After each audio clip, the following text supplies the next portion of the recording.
आज के इन चुनावी नतीजों में सबसे बड़ी कवरेज में शाम होते होते ये सवाल उठने लगा कि महाराष्ट्र में महायुति की सरकार तो बन रही है, शानदार प्रदर्शन है, लेकिन सीएम कौन बनेगा?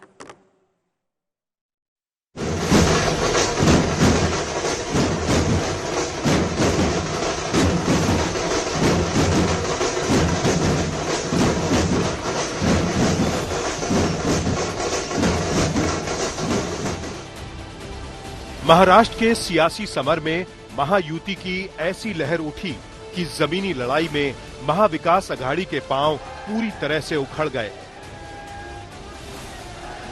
चुनावी जंग में महायुति के वोटर एक हुए और सत्ता में बदलाव के हर दावे फेल हो गए। महाराष्ट्र में महायुति की प्रचंड जीत का जश्न है, बधाइयों का सिलसिला चल रहा है, लेकिन जीत के जोश भरे उत्साह के बीच अब सबसे बड़ा सवाल महाराष्ट्र की सियासत में गूंज रहा है, आखिर प्रदेश का नया सीएम कौन बनेगा? इस धमाकेदार जीत का सेहरा किसके सिर बंधेगा? पहले तो तीनों पार्टियां अपना अपना नेता चुनती है, अभी रिजल्ट ही आने का है। रिजल्ट आने के बाद सारे एमएलए को बुलाना पड़ता है, अपने अपने पार्टी का नेता चुनते हैं, उसके बाद ये प्रक्रिया होती है। आप बिल्कुल चिंता मत करिए, तीनों पार्टियां साथ में बैठकर और अठौली जी का भी मशवरा हम लेंगे और इसका निर्णय करेंगे। एकनाथ शिंदे जी, देवेंद्र फडणवीस जी, अजीत दादा पवार और भाजपा का केंद्रीय नेतृत्व साथ मिलकर इस विषय में निर्णय करेंगे और आपको बताएंगे। आज महायुति विजय का जश्न मना रही है और महाराष्ट्र की जनता को बहुत बहुत धन्यवाद दे रही। फिलहाल देवेंद्र फडणवीस और एकनाथ शिंदे के नाम की सबसे बड़ी चर्चा है, लेकिन इस चर्चा के बीच अजीत पवार को भी सीएम पद देने की मांग उठ रही है।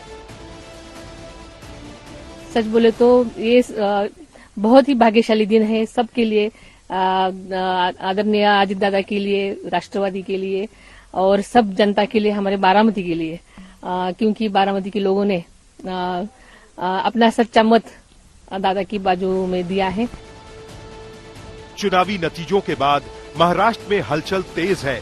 देवेंद्र फडणवीस के घर लगातार बीजेपी के बड़े नेता पहुंच रहे हैं, प्रदेश में मिली शानदार जीत की बधाई दे रहे हैं और इस बीच देवेंद्र फडणवीस अपने बयान से भविष्य की सियासत के संकेत देने की कोशिश कर रहे हैं।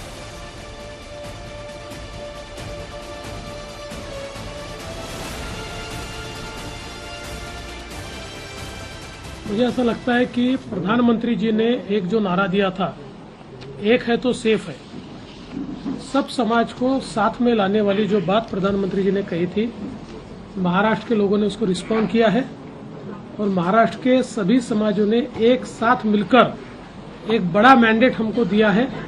मुझे लगता है कि आज निश्चित रूप से जो लोग तुष्टीकरण की राजनीति करना चाहते थे, जो डिविजिव पॉलिटिक्स करना चाहते थे, उनको करारा जवाब जनता ने ही दिया है और प्रधानमंत्री जी की बात को लोगों ने यहां पर एक्सेप्ट किया।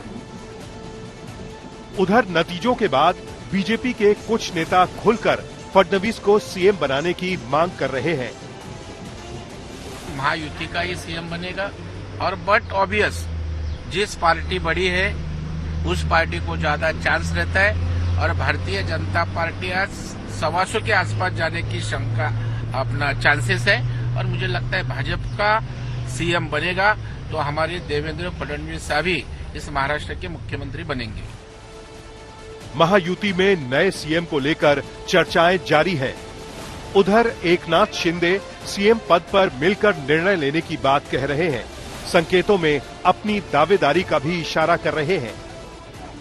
हमारी तीनों पार्टियां बैठेगी, हम जैसे आपको बताते हैं, जैसे हमने सीटों का बंटवारा हुआ, हमें कोई मतभेद हमारे में नहीं थे, आज भी कोई मतभेद नहीं है। हम हमारे वरिष्ठ और हम लोग बैठकर उसके ऊपर निर्णय लेंगे। महायुति की तिकड़ी ने महाराष्ट्र में कमाल कर दिया है। बीजेपी ने बड़ी जीत हासिल की है।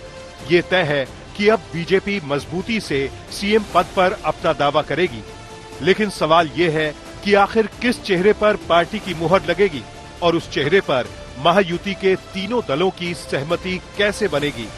आज तक ब्यूरो।